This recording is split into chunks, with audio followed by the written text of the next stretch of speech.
I now introduce our class valedictorian, William Yin.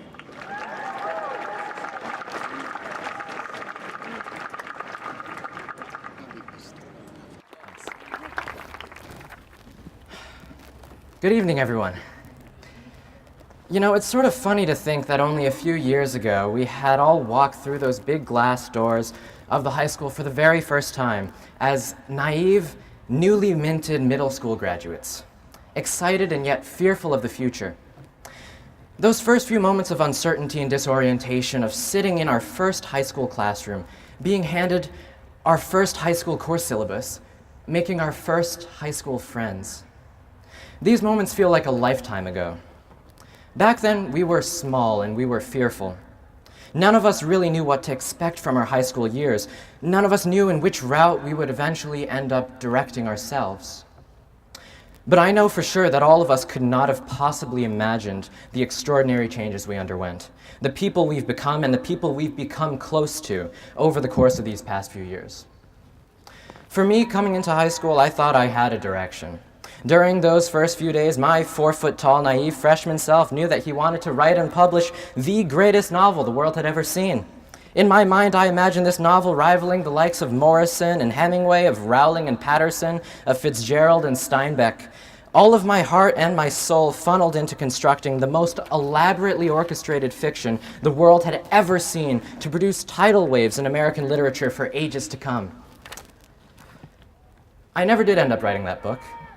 In fact, I don't think I ever got past the first chapter. But what I did retain from that experience and so many others was this childhood passion and drive to dream and to create. My foray into writing gave me the ability to construct great worlds, galaxies defined by their sheer scale of detail and their remarkable depth of feeling. Universes filled to the brim with my childhood sentiments of wonder and awe, as if the very embodiment of my identity were encapsulated within those words upon a page. This childhood experience taught me how to be fearless to dream. As I became acquainted with the high school, I began to feel, as I'm sure all of us did, incredibly and unbelievably lost, swimming among the ridiculous number of opportunities and pathways that were offered to us. I was tainted with fear, a distinct, all-encompassing fear of the unknown. And yet, through my high school experiences, I have learned to find a sort of beauty in the unknown. Rather than a force to be feared, the unknown became a frontier to be explored and unveiled. I soon decided to join Mr. Bermonti's science research course at the high school, a side of the school which at the time seemed enveloped in an impenetrable fog of uncertainty, but now has become one of the defining points of my high school experience. Those uncountable nights, weekends, and holidays spent toiling away in the laboratory or presenting work in cities around the world have shown me the path to conquering the incomparable unknown that is scientific discovery. In this way, I learned how to navigate the unknown without fear. Some of my most memorable high school experiences have been as a result of immersing myself in the unknown and the unfamiliar. I can still remember the indescribable thrill of racing through the packed sand of Todd's Point, feet striking the ground as water upon hot coals, flying towards the finish line. I can still recall the incredible experiences and irreplaceable friendships formed through my time performing among the unimaginably talented and amazing cast, crew, directors, and musicians of our school production of Annie, dancing and singing gleefully on stage without regard for embarrassment. It was through these experiences and so many more that I learned how to be fearless to explore. And yet behind those moments of glee lie countless moments of darkness and of failure. For all of us, there have been moments when it felt as if all was lost, as if we couldn't imagine the sun rising the very next day. For me, one moment in particular stands out in my mind.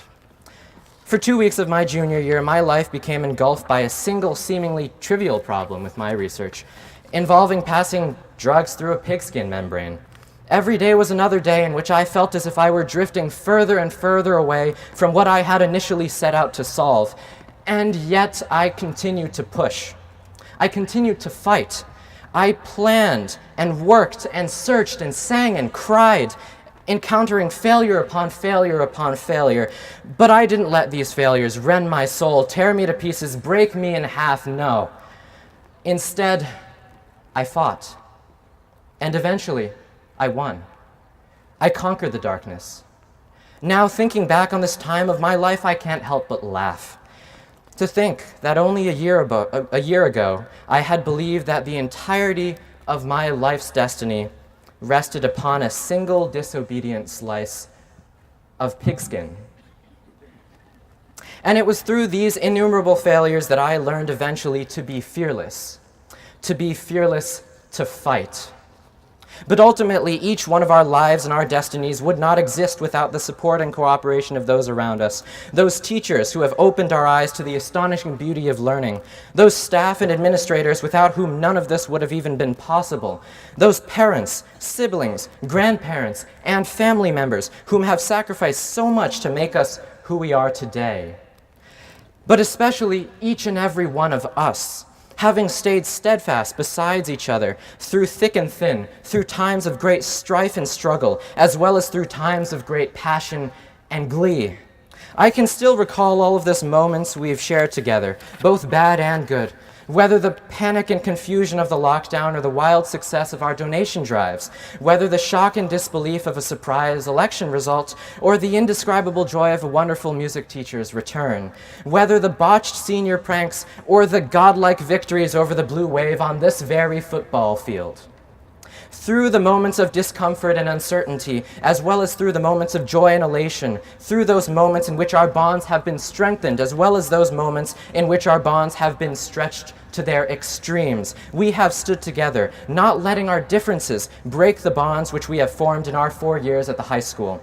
Through our time together as a class, we have all learned to be fearless to unite. And so now we stand upon a turning point in the course of our lives. These next few moments will be the last we ever share together as a class.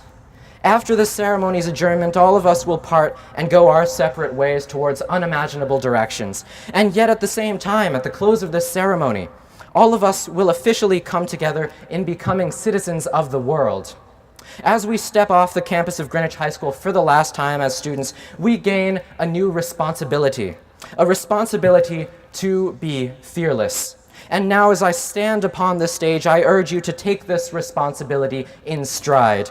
I ask that you do not be afraid to be a dreamer, to be an explorer, to be a fighter, to be united. I ask that you do not be afraid to innovate in developing solutions to our world's greatest problems, to fight against the forces of hatred, prejudice, injustice, and inequality, to launch our world into a better and brighter future than the one we already have. For all of us, fear is but a false barrier standing in the way of progress, a demon standing in the way of enlightenment. In the words of Frank Herbert, fear is the mind killer, the little death that brings total obliteration. Where the fear has gone, there will be nothing. Only I will remain. And so I urge you to conquer this fear. I urge you to stand up and be fearless. Because only by overcoming your fears may you come to change the world for the better. Thank you and congratulations, class of 2017.